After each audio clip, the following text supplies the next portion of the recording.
Hi friends, എല്ലാവർക്കും വീഡിയോയിലേക്ക് സ്വാഗതം. ഇന്ന് ഞാൻ ചെയ്യാൻ പോകുന്നത് ഒരു ചെറിയുള്ളി കൊണ്ടുള്ള ഒരു കറിയാണ്. സാധാരണ നമ്മൾ ഉള്ളിക്കറി വെക്കുമ്പോൾ വറുത്തരച്ച് ഒത്തിരി കഷ്ടപ്പെട്ടാണ് ഉള്ളിക്കറി വെക്കുന്നത്. ഇത് വറുത്തരയ്ക്കുകയൊന്നും ചെയ്യാതെ പെട്ടെന്ന് തന്നെ നമുക്ക് 5 മിനിറ്റിൽ തന്നെ ഉണ്ടാക്കിയെടുക്കാൻ പറ്റിയ ഒരു ഉള്ളിക്കറിയാണ്.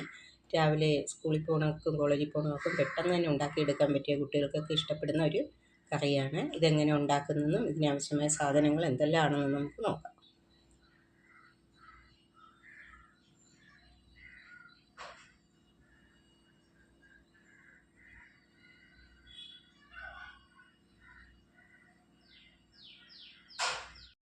ഇന്നത്തെ ചെറിയുള്ളി കറിക്ക് വേണ്ടി ഞാനിവിടെ ഒരു 150 ഗ്രാമാണ് ചെറിയുള്ളി കഴുകി വൃത്തിയാക്കി വെച്ചിട്ടുണ്ട്. ഒരു 3 അല്ലി വെളുത്തുള്ളി എടുത്തിട്ടുണ്ട്. ഒരു 3 പച്ചമുളക് അരിഞ്ഞ് വെച്ചിട്ടുണ്ട്. ഒരു 2 തക്കാളി എടുത്തിട്ടുണ്ട്.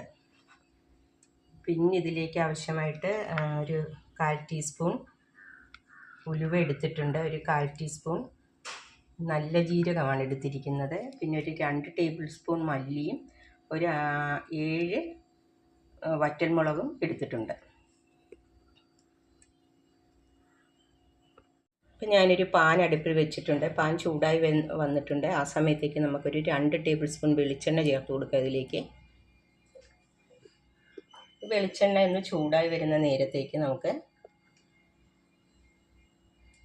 എടുത്തു വെച്ചിരിക്കുന്ന ആ ഉലുവ ഇതിലേക്ക് ചേർത്ത് കൊടുക്കാം.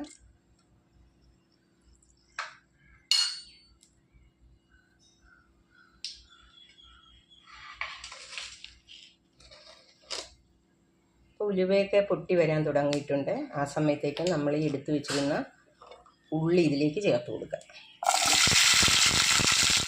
ഉള്ളി മുഴുവനായിട്ടും ചേർത്തിട്ടുണ്ട്. അതിലേക്ക് ആ എടുത്തു വെച്ചിരുന്ന വെളുത്തുള്ളി ചേർത്ത് കൊടുക്കാം. പിന്നെ എടുത്തു വെച്ചിരുന്ന പച്ചമുളകും കൂടെ ചേർത്ത് കൊടുക്കാം. പിന്നെ ആവശ്യമായ ഉപ്പും കൂടെ ചേർത്ത് കൊടുക്കാം. ഞാനിവിടെ ഒരു 1/2 ടീസ്പൂൺ ഉപ്പാണ് ചേർത്തിരിക്കുന്നത്. നന്നായിട്ട് ഇളക്കി ഈ ഉള്ളിയൊക്കെ ഒന്ന് നന്നായിട്ട് വഴന്ന് വരുന്നവരെ നമുക്ക് വെയിറ്റ് ചെയ്യാം. ആ സമയത്തേക്ക് ഞാനിവിടെ വേറൊരു ചീനച്ചട്ടി അടുപ്പിൽ വെച്ചിട്ടുണ്ടായിരുന്നു. അതിലേക്ക് നമുക്കൊരു ടേബിൾ സ്പൂൺ വെളിച്ചെണ്ണ ചേർത്ത് കൊടുക്കാം. വെളിച്ചെണ്ണയൊക്കെ ഒന്ന് ചൂടായി വരുമ്പോഴേക്ക് നമ്മൾ എടുത്ത് വെച്ചിരുന്ന വറ്റൽമുളകും മല്ലിയും കൂടെ ചേർത്ത് കൊടുക്കാം. ഇതൊന്ന് നന്നായിട്ട് ചൂടാക്കി എടുക്കണം. കരിഞ്ഞു പോകരുത്.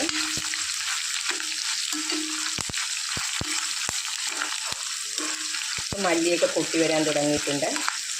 മുളക് നന്നായിട്ട് ചൂടായി വരാൻ തുടങ്ങിയിട്ടുണ്ട്. ഇത് ഇരുമ്പ് ചീനച്ചട്ടി ആയതുകൊണ്ട് നമുക്ക് ഈ സമയത്തേക്ക് ഫ്ലെയിം ഒന്ന് ഓഫ് ചെയ്ത് കൊടുക്കാം. ഇനി ഇതിൽ കിടന്ന് തന്നെ ഇത് നന്നായിട്ട് ചൂടായി വരും. ആ സമയത്തേക്ക് നമ്മൾ എടുത്തു വെച്ചിരുന്ന ആ ജീരകം, 1/4 ടീസ്പൂൺ ജീരകം എടുത്ത് വെച്ചിട്ടുണ്ടായിരുന്നു. അതും കൂടി ഇതിലേക്ക് ചേർത്ത് കൊടുക്കാം.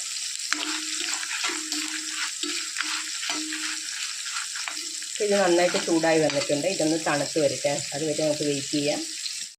ഈ സമയത്തേക്ക് നമ്മൾ ഇതിനകത്ത് ഉള്ളിയൊക്കെ ഒന്ന് വാടി വന്നിട്ടുണ്ട്. എടുത്ത് വെച്ചിരുന്ന തക്കാളി കൂടി ചേർത്ത് കൊടുക്കാം. തക്കാളി ചേർത്ത് നന്നായിട്ടൊന്ന് ഇളക്കി യോജിപ്പിക്കുക.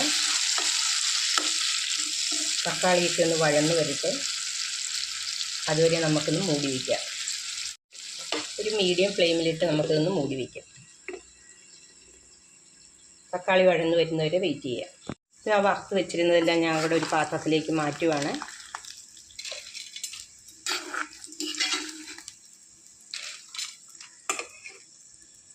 ഇതെല്ലാം ഒരു പാത്രത്തിലേക്ക് മാറ്റിയിട്ടുണ്ട്. ഇത് നന്നായിട്ട് തണുത്ത് വന്ന ശേഷം നമുക്ക് മിക്സിയിലിട്ട് ഒരു തരിതരിപ്പോടുകൂടി പൊടിച്ചുകൊണ്ട് വരാം. ഈ തക്കാളിയൊക്കെ വഴന്ന് വന്നിട്ടുണ്ടോ എന്ന് നോക്കാം.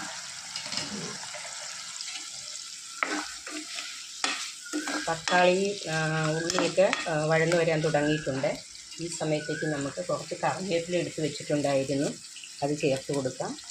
പിന്നെ ഒരു നെല്ലിക്ക വലിപ്പത്തിലുള്ള കുടംപുളി അല്ല, വാളംപുളി, നമ്മൾ സാമ്പാറൊക്കെ വെക്കുന്ന പുളിയില്ലേ, ആ പുളി, നെല്ലിക്ക വലിപ്പത്തിലുള്ള പുളി എടുത്ത് ജ്യൂസാക്കി വെച്ചിട്ടുണ്ടായിരുന്നു. അതിൻ്റെ വെള്ളവും കൂടി ഇതിലേക്ക് ചേർത്ത് കൊടുക്കാം.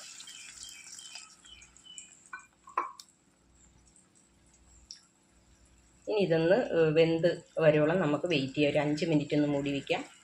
ഇതെല്ലാം കൂടെ പൊടിക്കാനുള്ള എല്ലാം കൂടെ മിക്സിയുടെ ജാറിലേക്ക് മാറ്റിയിട്ടുണ്ട്. ഇനി നമുക്കിത് തരിതരിപ്പോട് കൂടി ഒന്ന് പൊടിച്ചുകൊണ്ട് വരാം. ഇത് നന്നായിട്ട് തണുത്തിട്ടുണ്ട്. ഇനിയിപ്പോൾ ഒന്ന് പൊടിച്ചുകൊണ്ട് വരാം. ഇപ്പം ഞാനത് തരിതരിപ്പോടുകൂടി നന്നായിട്ട് പൊടിച്ചിട്ടില്ല, നല്ല തരിതരിപ്പോടുകൂടി പൊടിച്ചുകൊണ്ട് വന്നിട്ടുണ്ട്. അപ്പോൾ ഇത് വെച്ചിട്ടൊരു 5 മിനിറ്റായി. നമുക്കൊന്ന് തുറന്ന് നോക്കാം.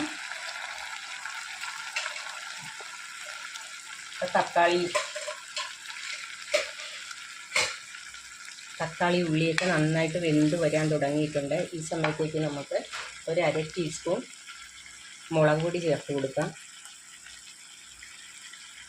ഒരു 1/4 ടീസ്പൂൺ മഞ്ഞൾപ്പൊടിയും ചേർത്ത് കൊടുക്കാം.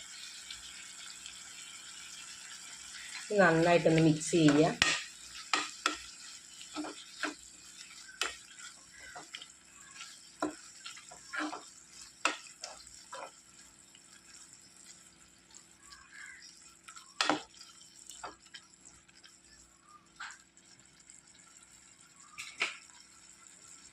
ഇനി നമ്മൾ ഈ പൊടിച്ച് വെച്ചിരുന്ന ആ പൊടി, മുളകും മല്ലിയും കൂടെ തരിതരിപ്പോടെ പൊടിച്ച് വെച്ചിരുന്ന പൊടിയും കൂടെ ചേർത്ത് കൊടുക്കുക.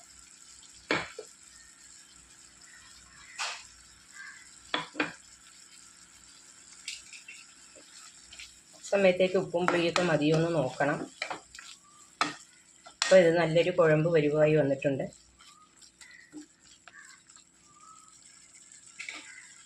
ഇനി ഇതിലേക്ക് നമുക്കൊരു 1/2 ഗ്ലാസ് ചൂട് വെള്ളം കൂടെ ചേർത്ത് കൊടുക്കാം. ഇനി എല്ലാം കൂടെ നന്നായിട്ടൊന്ന് ജോയിൻ്റായിട്ട് വരട്ടെ. ഇനി ഇളക്കി കൊടുക്കാം. ഇനി തിളച്ചൊന്ന് വറ്റി വരട്ടെ.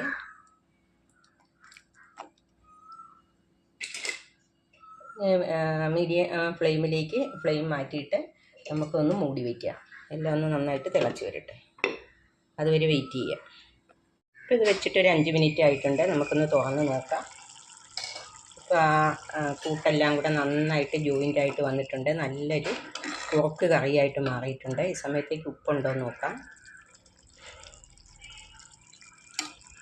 സ്വല്പം ഉപ്പിൻ്റെ കുറവുണ്ട്. നമുക്ക് ആ ഉപ്പും കൂടെ ചേർത്ത് കൊടുക്കാം.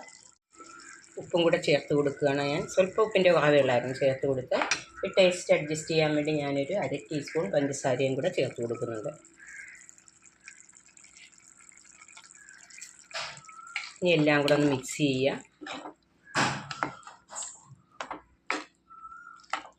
ഇപ്പം നല്ല ടേസ്റ്റോടുകൂടിയ ഉള്ളിക്കറി റെഡിയായിരിക്കുകയാണ്.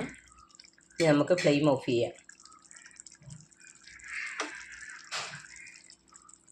നമുക്കിനി ഒന്ന് വാറ പിടിപ്പിക്കണം. അതിന് ഞാനൊരു ചീനച്ചട്ടി അടുപ്പിൽ വെച്ചിട്ടുണ്ട്. അതിലേക്ക് ഒരു 1/2 ടീസ്പൂൺ എണ്ണ ചേർത്ത് കൊടുത്താൽ മതി. അതൊന്ന് ചൂടായി വരട്ടെ. ആ സമയത്തേക്ക് എണ്ണ ചൂടായി വന്നിട്ടുണ്ട്. അതിലേക്ക് നമുക്കൊരു 1/2 ടീസ്പൂൺ കടുക് ചേർത്ത് കൊടുക്കാം. കടുക് പൊട്ടി വരാൻ തുടങ്ങിയിട്ടുണ്ട്.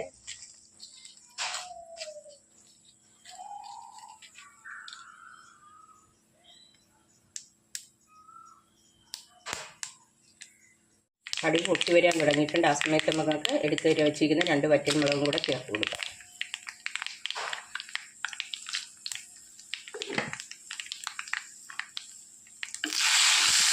വറ്റൽമുളക് നന്നായിട്ട് മൂത്ത് വരട്ടെ.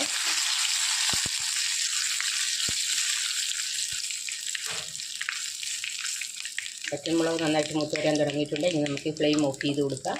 ഇനി നമുക്ക് ഈ വറുത്തിട്ടതിലേക്ക് കോരി ഒഴിച്ച് കൊടുക്കാം.